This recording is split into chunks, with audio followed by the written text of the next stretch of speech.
anak saja. Setelah itu kata itu nggak ada. Lambang pemerintahan ada. Ada. Oh, Korea tidak disebutkan. Nah, sekarang kita lihat.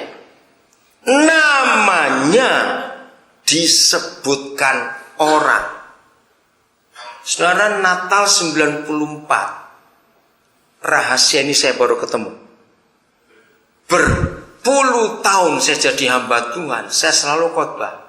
Bapa di surga memberi Yesus nama yang hebat. Penasihat ajaib, Bapa yang kekal, Tuhan yang perkasa, Raja damai. Tahun 94 saya kaget. Ternyata nama ini bukan Bapa di surga yang memberikan kepada Tuhan Yesus. Orang menyebut Yesus dengan nama itu. Bahasa Korea sama misalnya orang yang memberi nama itu. Ya, orang memberi nama. Ayo kita temukan. Penasehat ajaib. Di Indonesia, perbatasan Indonesia dengan Sarawak di Kalimantan, itu ada suku Dayak namanya Dayak Kelabit. Ada orang Dayak di sini? Dayak Kelabit ini punya keunikan. Saya tidak pernah ketemu suku-suku lain di Indonesia seperti Dayak ini. Salah satu teman saya, hamba Tuhan, dia orang dari kota Kudus, namanya Pendeta Eliezer Edo. Dia 2 kali ke suku itu. Nah, pertama dia khotbah. Berapa bulan kemudian dia balik. Nah, waktu balik, di suku itu punya kebiasaan setahun 2 kali mereka ada upacara pemberian nama. Nah, saya nggak pernah, ini suku luar biasa. Jadi masyarakat lokal orang Kelabit ataupun para tamu yang datang ke kampung itu dinilai oleh tokoh-tokoh masyarakat, tokoh-tokoh adat. Nah, Pak Edo ini setelah 2 kali kembali, pas kedua kali ada upacara pemberian nama, maka dia diupacarai. Namanya, saya lupa istilah bahasa Dayaknya, tapi dalam bahasa Indonesia, orang yang berkata-kata dengan bijak. Karena waktu dia mengajar, jemaat disegarkan dan dipulihkan. Jadi nama itu ada banyak. Ada seorang ibu yang luar biasa cara merawat anak, bertahun-tahun dinilai. Maka masyarakat pada upacara tahunan itu melantik memberi dia nama baru. Seorang bapak yang begitu mengasihi istri, mengasihi anak-anak, nanti ada julukannya apa begitu. Tapi saudara, kalau yang punya nama itu berbuat salah, ada upacara lagi, namanya diganti yang jelek. Wah, itu suku luar biasa. Nah, sekarang kita lihat ayat ini. Kalau orang menyebut Yesus dengan nama penasihat ajaib, jadi kerjaannya apa? Yesus kerjaannya apa? Pasti bukan ngomel. Ayo, apa kerjaannya? Nasihati, susah bener ah. Karena dia suka nasihati. Dan nasihatnya sangat ajaib. Maka orang memberi nama itu. Dengan rendah hati. Mari kita tanya pada diri kita masing-masing. Entah dari Taigu, dari Busan, dari Changwon, dan sekitar. Kira-kira orang itu juluki kita itu apa? Si cerewet. Nah, celaka itu. Apalagi, saudara, Natal lagi saling gak cuma kita rayakan, harus kita alami. Katakan amin. Kira-kira sepanjang tahun 2009, di antara teman-teman yang entah di pabrik, entah di tempat pondokan atau di mana saja, orang juluki saudara apa?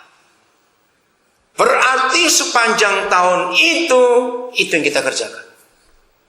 Di antara orang-orang belum Kristen, di antara kita orang-orang Indonesia yang bukan Kristen, orang menjuluki saudara dan saya apa di antara mereka?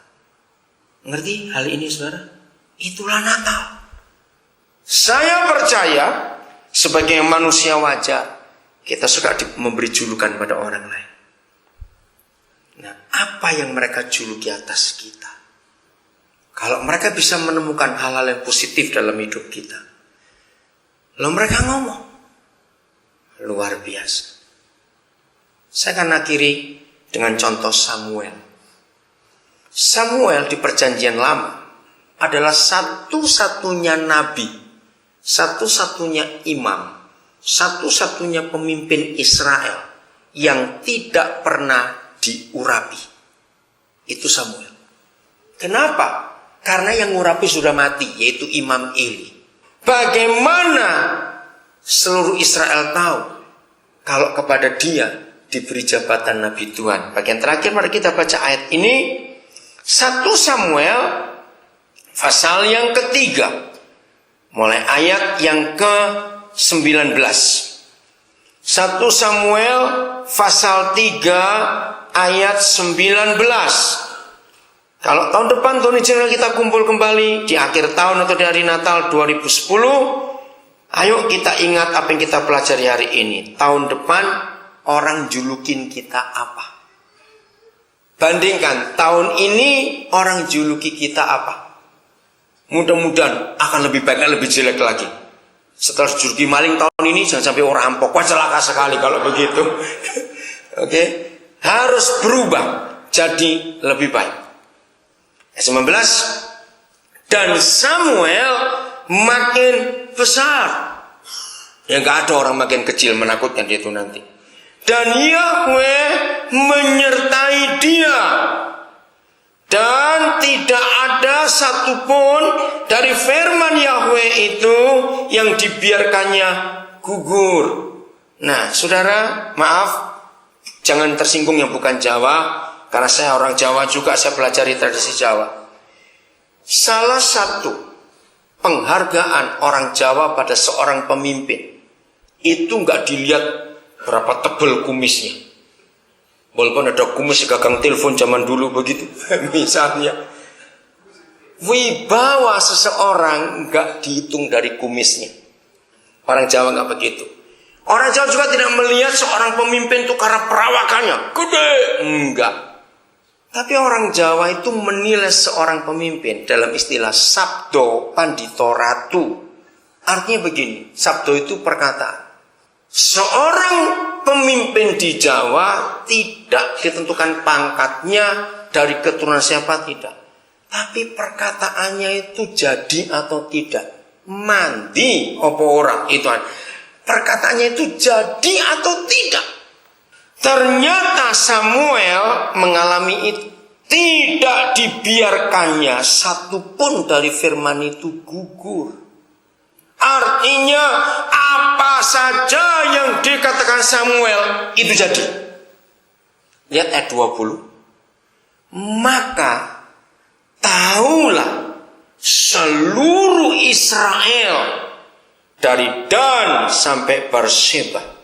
Wilayah Israel itu dari Dan, itu bagian utara perbatasan Libanon. Berseba itu bagian selatan perbatasan dengan Mesir. Kalau Indonesia itu dari Merauke sampai ke Sabang. Dari timur sampai ke barat. Maka tahulah seluruh Israel dari Dan sampai Berseba, dari utara sampai ke selatan, bahwa kepada Samuel telah dipercayakan jabatan Nabi Yahweh. Nggak ada yang melantik. Samuel nggak buat kartu nama terus dibagi-bagi. Aku nabi, nggak begitu. Yang melantik dia adalah Yahweh sendiri dengan menjaga firman di mulutnya. Maka tahulah seluruh Israel.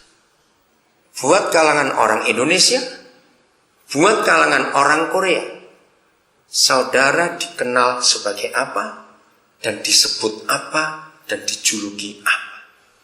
Kalau saudara sudah jauh-jauh mau ke Korea, kita harus siap menghadapi semua, baik musim dingin, musim panas, musim apa saja.